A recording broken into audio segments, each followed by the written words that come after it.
Hello everyone, स्वागत है आप लोग का हमारा यूट्यूब चैनल डिफरेंट क्लासेस में। तो आज हम लोग पढ़ेंगे क्लास 10 का सोशल साइंस का, जो कि वीवीआई क्वेश्चन है, 40 क्वेश्चन है। तो आज हम लोग पढ़ेंगे प्रोजेक्ट रेल के जो नाम से न्यू मॉडल सेट निकाला है, उसको आज हम लोग पढ़ेंगे।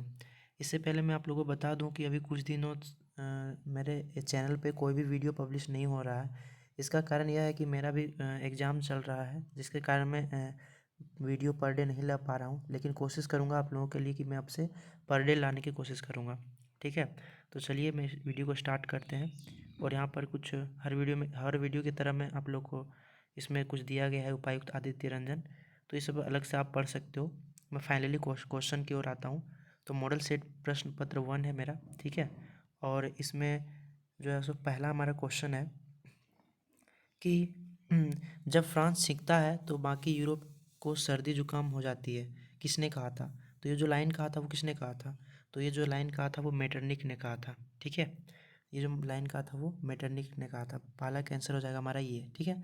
फिर दूसरा कैंसर हो जाएगा 1804 की नागरिक संहिता को आमतौर पर जाना जाता है, तो ये क्या नाम से जाना जाता है? तो 2 नंबर का आपका हो जाएगा नेपोलियन संहिता, ठीक है। ये नेपोलियन संहिता के नाम से जो है सो 1804 की जो नागरिक संहिता हुआ था उसको नाम जाना जाता है, ठीक। फिर हमारा तीसरा क्वेश्चन है कि बाबा रामचंद्र कौन थे, ठीक है। तो जो बाबा रामचंद्र थे वो थे एक गिरमिटिया मजदूर। तो 3 का आपका आंसर हो जाएगा 2 नंबर, गिरमिटिया मजदूर, ठीक है। फिर आपका 4 नंबर का क्वेश्चन है कि गांधी इरविन समझौता कब हुआ था? तो जो गांधी इरविन समझौता हुआ था वो हुआ था 5 मार्च 1931 ईस्वी को। नोट कर लीजिएगा, आप लोग का ये ऑप्शन में नहीं दिया गया है, ठीक है। तो आप लोग नोट कर लीजिएगा कि 5 मार्च जो है सो 1931 को जो है गांधी इरविन समझौता हुआ था, ठीक है। आपका ऑप्शन में ये दिया नहीं है, तो आप लोग इसको याद रखिएगा। फिर आपका 5वां क्वेश्चन है कि बंकिम चंद्र चट्टोपाध्याय द्वारा रचित वंदे मातरम गीत किस उपन्यास से लिया गया है, ठीक है। तो आपका 5वां का जो आंसर हो जाएगा वो हो जाएगा ए नंबर, आनंद मठ, ठीक है। जो बंकिम चंद्र चट्टोपाध्याय द्वारा जो रचित वंदे मातरम जो गीत है वो कौन सा उपन्यास से लिया गया था? तो ये नंबर आपका हो जाएगा 5 का आपका आनंद मठ, ठीक। फिर आपका 6ठा नंबर क्वेश्चन पूछ रहा है कि ब्रिटेन वुड्स सम्मेलन यानी कि संयुक्त राज्य मौद्रिक एवं वित्तीय सम्मेलन कब हुआ? तो ये जो हुआ था वो 6 का हो जाएगा बी नंबर, 1944 ईस्वी को ये जो सम्मेलन हुआ था, ठीक है। फिर आपका 7वां क्वेश्चन है कि किस उद्योग में स्पिनिंग जेनी मशीन का इस्तेमाल शुरू हुआ, ठीक है। तो आपका जो 7वां का आंसर हो जाएगा वो हो जाएगा ए नंबर, सूती कपड़ा उद्योग, ठीक है, इस्तेमाल इसका शुरू हुआ था। फिर आपका 8वां क्वेश्चन है कि किस समाचार पत्र ने वर्निक्यूलर प्रेस एक्ट से बचने के लिए रातों रात अपनी भाषा बदल दी थी, ठीक है। तो जो कौन सा है समाचार पत्र था जो वर्निक्यूलर प्रेस एक्ट से बचने के लिए रातों रात जो है सो अपनी लैंग्वेज बदल दी थी? तो 8 का आपका हो जाएगा सी नंबर, अमृत बाजार पत्रिका, ठीक है। 8 का सी नंबर, अमृत बाजार पत्रिका। फिर आपका 9वां क्वेश्चन है कि हौस मेला की का आयोजन कहाँ होता है? तो ये जो मेला का जो जो आयोजन होता है वो होता है त्रिनादात में, ठीक है। तो 9 का आपका जो राइट आंसर हो जाएगा वो हो जाएगा सी नंबर, त्रिनिदाद, ठीक है। फिर आपका 10वां क्वेश्चन है कि भारत में कैनाल कॉलोनी किस प्रांत में बनाई गई? तो जो 10 नंबर का जो है सी नंबर हो जाएगा, पंजाब में जो है सो कैनाल कॉलोनी बनाया गया था, ठीक है। कैनाल कॉलोनी जो बना था वो कहाँ बना था, बना गया है वो है 10 का सी नंबर, पंजाब में, ठीक। फिर आपका 11 नंबर बड़ा वीवीआई क्वेश्चन है। ये क्वेश्चन पूछ रहा है आप लोगों से कि श्रीलंका जो है सो स्वतंत्र राष्ट्र कब बना था, ठीक है। 11 नंबर का जो श्रीलंका है वो फ्रीडम कब हुआ था? तो 1948 को श्रीलंका जो है सो स्वतंत्र राष्ट्र बना था, ठीक है। फिर आपका 12वां नंबर क्वेश्चन पूछ रहा है कि यूरोपीय संघ का मुख्यालय कहाँ स्थित है? तो जो यूरोपीय संघ का जो मुख्यालय है वो है ब्रुसेल्स में, ठीक है। तो 12 का आपका ये आंसर हो जाएगा ये नंबर, ब्रुसेल्स, ठीक। आपका 13वां क्वेश्चन है कि संयुक्त राज्य अमेरिका में किस प्रकार का शासन प्रणाली है? तो जो अमेरिका में है वो है आपका 13 का हो जाएगा आपका बी नंबर, यानी कि अध्यस्थात्मक, ठीक है। आपका 13 का हो जाएगा बी नंबर, ठीक। इसके बाद आप 14 नंबर के क्वेश्चन की ओर आते हैं। 14 नंबर क्वेश्चन पूछ रहा है कि पंचायती राज को शक्तिशाली और प्रभावी बनाने के लिए संविधान में 73वां संशोधन कब किया गया था? जो पंचायती राज में शक्तिशाली और प्रभावी बनाने के लिए जो संशोधन किया गया था, 73वां संशोधन, ठीक है, वो कब किया गया था? तो ये जो किया गया था वो किया था 1992 को। तो ऑप्शन में है सी में, यानी कि 1992 1992। ठीक है। फिर आपका 15वां क्वेश्चन है कि 15वां क्वेश्चन में पूछ रहा है कि सामाजिक भेदभाव किसके कारण उत्पन्न होता है। तो जो सामाजिक भेदभाव जो उत्पन्न होता है ना, वो होता है धर्म के कारण उत्पन्न होता है। ठीक है। तो आपका जो 15 का हो जाएगा, अगर हम इसमें अगर ऑप्शन अगर देखा जाए, धर्म के नाम पे ही अगर होता है, अगर पूरे देखा जाए तो धर्म के नाम से भी हो जाएगा, जाति के नाम से भी होता है ना, आप देख सकते हो ऑप्शन में, और भाषा भी के आधार पर होता है। तो इसका जो आंसर हो जाएगा ना 15 का, वो हो जाएगा डी नंबर, उपयुक्त सभी। सबसे पहले आप लोग ऑप्शन को देखिएगा, ठीक है। ऐसा नहीं कि पहले धर्म देखें तो धर्म मारने स्टार्ट कर देंगे, ऐसा नहीं करना है। सबसे पहले सारों को ऑप्शन को देखना है, उसके बाद समझना है, इसके बाद मानना है। जैसे पहले मैंने बोला कि धर्म हो सकता है, इसका राइट आंसर धर्म के आधार पर कारण ही कोई भी समाज का जो है उसमें भेदभाव होता है। लेकिन फिर मैंने देखा कि यहाँ ये नंबर जाति है, भाषा है, तो सबका मिलाकर यहाँ पर उपयुक्त सभी दिया गया है, इसलिए मैं 15 का मारता हूँ डी। इसलिए इसका आंसर हो जाएगा 15 का डी। ठीक है। फिर आपका 16वां क्वेश्चन है कि राजनीतिक दलों के विषय में निम्नलिखित में से कौन सा कथन सही नहीं है। देखते हैं। राजनीतिक दल चुनाव में भाग लेते हैं, बिल्कुल सही बात है। राजनीतिक दल जनमत निर्माण में महत्वपूर्ण भूमिका निभाते हैं, बिल्कुल ये भी सही बात है। ठीक है, ठीक है। फिर अगला जो बोल रहा है, देखते हैं उसको क्या बोल रहा है। राजनीतिक दल सरकार की नीतियों एवं कार्यक्रम को जनता की समझ रखते हैं, ये भी सही है। ठीक है। इसके बाद जो बोल रहा है कि राजनीतिक दल केवल अपने सदस्यों के हित को ख्याल रखते हैं, बिल्कुल सही बात नहीं है ये गलत हो जाएगा। ठीक है। यानी कि इसका आंसर हो जाएगा डी नंबर। राजनीतिक दल जो है सो केवल अपने सदस्यों का हित का ख्याल नहीं रखता, ये जनता का भी ख्याल रखता है। ठीक है। फिर आपका 17 नंबर का क्वेश्चन पूछ रहा है आप लोगों से कि फेडकोर का संबंध है।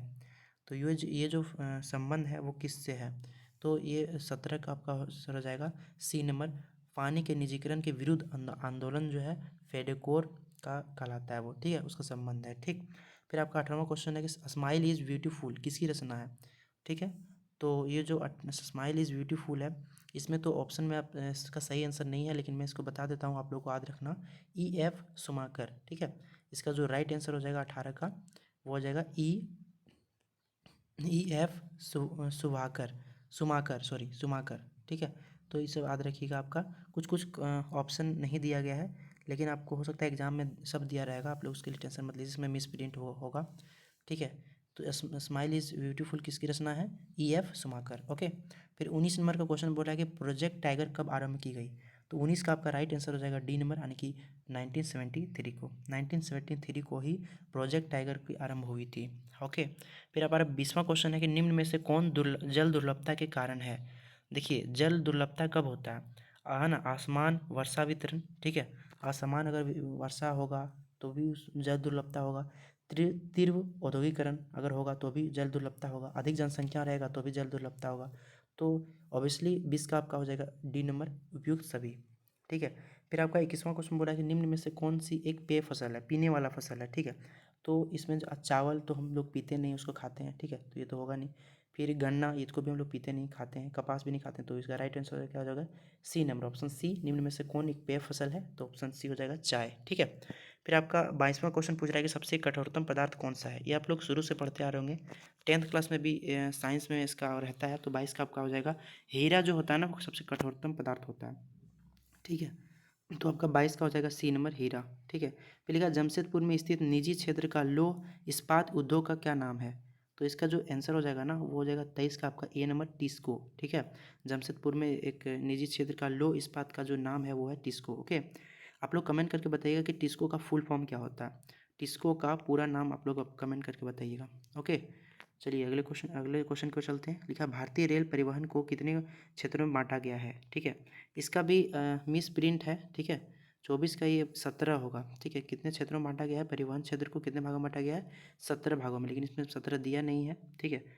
तो आप लोग याद रखिएगा इसको। फिर 25 नंबर का क्वेश्चन पूछ रहा है कि भारत के चारों महानगरों को जोड़ने वाले सड़क को क्या कहते हैं। तो स्वर्णिम चतुर्भुज, सी नंबर। ठीक है। भारत का जो चारों महानगरों में जो जोड़ा जाता है वो कौन कौन 4 महानगरों को जोड़ता है, उसको स्वर्णिम चतुर्भुज कहा जाता है। ठीक है। 26 नंबर बोला कि कपास की फसल को कितने पालारहित दिनों की आवश्यकता होती है। ठीक है। तो 26 नंबर का आपका राइट आंसर हो जाएगा सी नंबर, 210। ओके। 26 का सी नंबर 210। ठीक। फिर आपका 27वां क्वेश्चन है कि लोगों के विकास का अर्थ किस प्रकार होते हैं? तो भिन्न भिन्न होते हैं, है ना। सबका जो विकास का अर्थ होता है वो अलग अलग होता है ना। आप लोग का अभी क्या है, 10th का अभी एग्ज़ाम देना है ना, वो आपका है। किसी को कुछ अलग करना है ना, किसी को बिजनेस करना है, किसी को सरकारी नौकरी लेना है। तो किसी सबका विकास क्या होता है, अलग होता है। तो 27 का आपका राइट आंसर क्या हो जाएगा, भिन्न भिन्न, ठीक है, यानी कि भिन्न हो जाएगा। फिर 28वां क्वेश्चन में है, किसी देश की कुल आय को उसकी कुल जनसंख्या से भाग देने पर हमें क्या प्राप्त होता है। बिल्कुल बहुत ही अच्छा क्वेश्चन है ये। अगर हम कोई भी देश के अगर उसकी जनसंख्या को, है ना, कुछ का कुल आय को अगर उसकी जनसंख्या से हम भाग दे दें तो उसका औसत आय प्राप्त होगा और प्रति व्यक्ति आय भी प्राप्त हो जाएगा, ठीक है। तो ये और बी दोनों हो जाएगा इसका आंसर। तो आपका 28 का हो जाएगा राइट आंसर सी नंबर, ए और बी दोनों, ठीक है। फिर आपका 29वां क्वेश्चन है कि कृषि, डेयरी, खेती निम्नलिखित में से किस क्षेत्र से संबंधित है, ठीक है। ये देखिए, कृषि, डेयरी और खेती ये ज़मीन से जुड़ा हुआ मामला है, ठीक है। तो जब ज़मीन से जुड़ा हुआ मामला होता है उसको प्राथमिक क्षेत्र कहते हैं, ठीक है। तो 29 का आपका राइट आंसर हो जाएगा प्राथमिक क्षेत्र, ठीक। फिर आपका 30 नंबर का क्वेश्चन है कि तृतीयक क्षेत्र को डॉट डॉट क्षेत्र के नाम से भी जाना जाता है। तो हम तृतीयक क्षेत्र को हम सेवा क्षेत्र के नाम से भी जानते हैं, ठीक है। तो आपका राइट आंसर हो जाएगा 33 का आपका C number, sorry B number, सेवा क्षेत्र, ठीक है। अब सेवा क्षेत्र ही क्यों, क्योंकि सेवा क्षेत्र में सारी चीज़ें हो जाता है जो भी आज आप यूज करते हो। जैसे आप अगर बैंकिंग कर रहे हो, बैंकिंग में आपका नौकरी है तो आप क्या कर रहे हो, किसी को सेवा कर रहे हो, है ना। ट्रैफिक पुलिस भी उस सेवा क्षेत्र में आता है। सारा चीज़ जो लोगों को प्रोवाइड करता है, ठीक है, वो चीज़ आपका सेवा क्षेत्र हो गया। तो तृतीयक क्षेत्र को सेवा क्षेत्र के भी नाम से जाना जाता है, ठीक। आपका 31 नंबर का क्वेश्चन है कि बैंक जमा राशि के बड़े भाग को उपयोग किस लिए करते हैं। तो इसका ऋण के लिए भी करते हैं और मुद्रा के लिए भी करते हैं। तो आपका राइट आंसर हो जाएगा 31 का क्या, सी, ए और बी दोनों, ठीक है। फिर आपका 32वां क्वेश्चन है कि विनिमय का माध्यम किसे कहा जाता है। तो जो विनिमय का माध्यम कहा जाता है वो कहा जाता है किसको, 32 का आपका हो जाएगा सी नंबर, मुद्रा को, ठीक है। अब हम पैसे से ही ना सारा चीज़ करते हैं, है ना। अभी आज पैसा किससे ही आप लोग कुछ भी करते हो, सामान खरीदते हो, तो क्यों माध्यम क्या होता है, पैसा होता है, मुद्रा होता है, ठीक है। आपका 33वां क्वेश्चन कि विश्व व्यापार संगठन का स्थापना कब हुई थी। देखिए इसमें भी आपका मिस प्रिंट है, ठीक है। जो विश्व व्यापार संगठन का जो स्थापना हुआ था 1995 को हुआ था, ठीक है। लेकिन इसमें ऑप्शन में दिया नहीं है, ठीक है। बहुत सारे मिस प्रिंट है इसमें, लेकिन आप लोग टेंशन नहीं लीजिएगा, ठीक है। आप लोग का एग्जाम में इतना भी मिस प्रिंट नहीं रहेगा। अगर मिस प्रिंट रहेगा तो आप लोग इसको याद रखिएगा, ठीक है। 34 नंबर में आपका क्वेश्चन पूछ रहा है कि विश्व व्यापार संगठन का मुख्यालय कहाँ है, ठीक है। तो जो 34 का आपका जो राइट आंसर हो जाएगा वो हो जाएगा सी नंबर, जेनेवा में, ठीक है। जेनेवा में विश्व व्यापार संगठन का जो है मुख्यालय है। ये उपभोक्ता आंदोलन का उदय कब हुआ। तो 35 नंबर का 34 का आपका जेनेवा हो जाएगा, ठीक है। इसके बाद आपका 35 नंबर बोल रहा है कि उपयोग उपभोक्ता आंदोलन का उदय कब हुआ। तो 35 का आपका जो राइट आंसर हो जाएगा ये नंबर 1960 में उपभोक्ता आंदोलन का उदय हुआ, ठीक है। फिर आपका 36 नंबर क्वेश्चन पूछ रहा है कि ये उपभोक्ता संरक्षण अधिनियम यानी कि कोपरा कब पारित हुई। तो ये जो हुई थी वो हुई थी 24 दिसंबर 1986 को, ठीक है, यानी कि बी नंबर हो जाएगा इसका सही आंसर 24 दिसंबर 1986 को, ठीक है। फिर 37वां क्वेश्चन है कि भारत में महिलाओं के लिए किसमें सीटें आरक्षित की गई थी। तो भारत में जो महिलाओं की जो सीटें आरक्षित की गई थी वो की गई थी पंचायत में, ठीक है। पंचायत में जो है सो महिलाओं की सीटें आरक्षित की गई थी। फिर आपका 38वां क्वेश्चन है कि वह व्यक्ति जो पुरुष और महिलाओं के लिए समान अधिकार और अवसर में विश्वास करता है कहलाता है। तो वो क्या कहलाता है।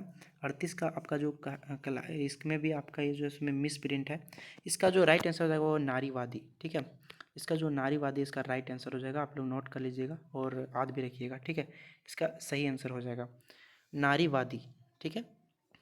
तो कंप्लीट है। फिर आपका जो है 39 का क्वेश्चन है कि भारतीय जनता पार्टी का मुख्य प्रेरक सिद्धांत क्या है। तो ये जो आंसर हो जाएगा इसका जो 39 का, उसका जो है सी, समग्र मानवतावाद, ठीक है। 39 का सी नंबर। और 40 नंबर क्वेश्चन लास्ट क्वेश्चन है कि लोगों को एक संगठित समूह जिसका उद्देश्य चुनाव लड़ना और सत्ता की प्राप्ति करना होता है कहलाता है राजनीतिक दल। तो 40 नंबर का जो आंसर हो जाएगा वो हो जाएगा बी नंबर, राजनीतिक दल। तो ये मैंने जो कोडरमा से निकाला गया था प्रोजेक्ट रेल के नाम के द्वारा, इसको मैंने करवा दिया और कल आप लोग का एग्ज़ाम है। उसके लिए आप लोग को बेस्ट ऑफ लक और अच्छे से एग्ज़ाम दीजिए।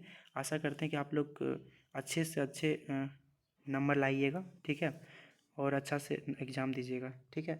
सब्जेक्टिव क्वेश्चन में सारा मिला के, क्योंकि आप लोगों के पास टाइम है नहीं, है ना, मैं सब्जेक्टिव का सारा क्वेश्चन मिला के एक अलग से वीडियो बना के आप लोगों को आप लोग के लिए प्रोवाइड कर दूंगा। आप लोग इस चैनल पे अगर नए हो तो चैनल को सब्सक्राइब कर लीजिएगा, क्योंकि मैं ऐसे ही SST यानी कि सोशल सामाजिक विज्ञान से जितने भी सारे क्वेश्चन बनते हैं वो मैं आप लोगों के लिए लाते रहता हूँ, ठीक है। तो फिर चलिए मिलते हैं फिर अगले वीडियो में। Thank you, love you all.